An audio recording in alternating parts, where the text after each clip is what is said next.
This show I did on Callin, which is a really cool app. I highly encourage anybody to check it out. It's far more business-centric than Clubhouse, although I'm on both platforms. The audio isn't super great because of the connection I made, but I thought instead of just re-recording it, I just use that audio since it was fresh from the show. Yeah, a little controversial, a little bit of an edge. That's okay. Great show in spite of everything. Give it a listen and let us know what you think. I am back from sunny New York City and the NRF's big show. And boy, do I have thoughts. The title of this is a little provocative. I survived NRF 2022 in New York City. The reason I'm doing that title is just some of the silliness, some of the energy around the show, and I just thought I'd have a little fun with it. Obviously, I went, and a lot of people didn't go, and so anybody that is in retail knows, by now at least, an awful lot of big tech and some of small tech and medium-sized tech pulled out of the show. A lot of retailers didn't make it. Big debate on the number of people there. My guess is probably around 10,000. The show typically has about 30 to 35,000. That seems to be about the same pattern as what we saw in CES, about 15 to 20% of pre-COVID numbers. And it is what it is. It definitely took away a lot of the energy from the show. Instead of me going on, I really saw three write-ups that I thought were really perfect, and I'm going to read some excerpts from each one of those. The first one is from Jerry Sheldon, VP of Technology at IHL Services. And just so everyone knows, Jerry and I are personal friends. I worked at IHL for a couple of years before retiring from the active analyst role. And I'll just read a couple of excerpts of his write-up. I thought it was just spot on. I'll have links to all these blurbs in either the show notes, or you can just ping me, and I'm happy to pass them along. They're also on my LinkedIn post.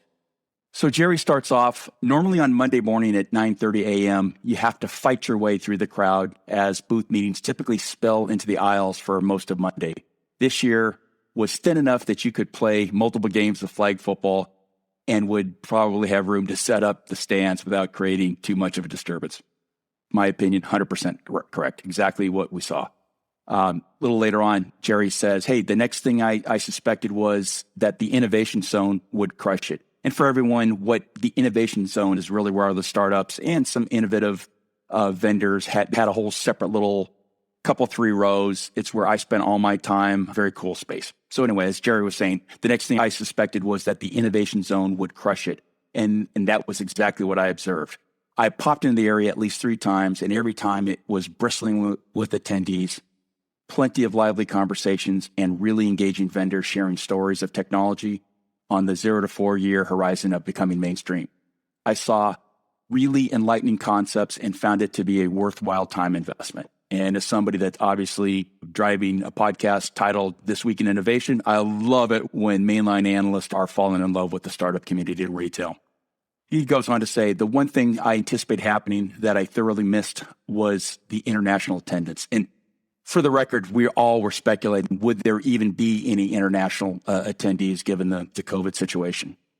So going back to Jerry's piece, my guess before the show was that the international audience, which had been growing robustly pre-COVID, would be non-existent.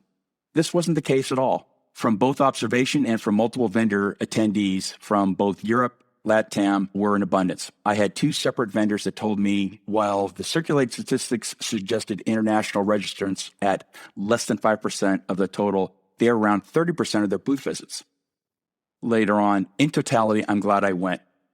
While it was certainly unique and surreal, in a sense, it was also a further step in trying to regain that which was lost and be resilient, because that is what we do as part of the human race.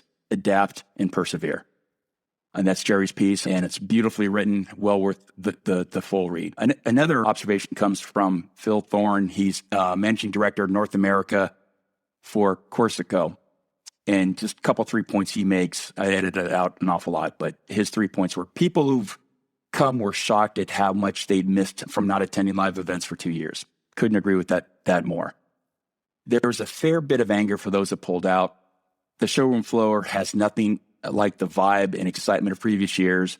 And number 3, for the first time, the lower levels were where the energy is. And for people that don't know the layout of a big show, the main floor at the Javits, where you walk in off the street, that's where all big tech is. The lower floor is where the SMB vendors are, the small vendors and the startup room.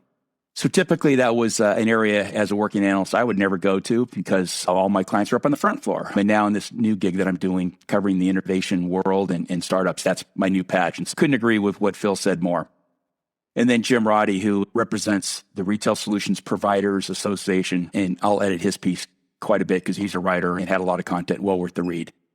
Please don't call this the worst NRF ever, as I expect some will. Instead, use these 3 different adjectives. Number 1, the weirdest NRF ever. 100 plus empty spaces and several ghost booth exhibit spaces set up but unstaffed due to the pandemic made this by far the weirdest event I've ever attended. One attendee described the main show floor as relaxing. Others called it surreal and eerie. I agree, it was the weirdest trade show I'd ever seen. The second observation, the friendliest NRF ever. At most shows, you might get 5 or 10 minutes with an exhibitor before they're interrupted by a scheduled meeting or prospect inquiry. But with the lack of traffic, exhibitors were welcoming to anyone that showed interest in their products and services. Let me show you our products. Yes, I'm happy to also share our go-to-market plans. While you're here, tell me about your family. Additionally, I noticed a band of brothers mentality developing among attendees, appreciative of everyone else overcoming so many obstacles and taking the risk to participate in the event. Nothing builds camaraderie like mutual commitment and an effort despite fierce headwinds. And then third, and here's the punch, the most important to NRF ever. We have to figure out ASAP how to conduct business safely because COVID doesn't look like it's disappearing anytime soon. NRF 2022 afforded a few thousand attendees the opportunity to meet and collaborate safely. And they did. From what I saw, 98 to 99% of attendees respected the mask mandate. I didn't, so I'm one of the 1%, but that's okay. Respected the mask mandate and each other's health. Their organizations moved the needle this week in New York City and helped our industry begin to get back on track. I could not agree with that more. That is a beautiful statement and one I'm proud to be part of. It was interesting. I sent out a tweet on Tuesday, and let me just actually read the tweet, and then we'll talk just a little bit about it.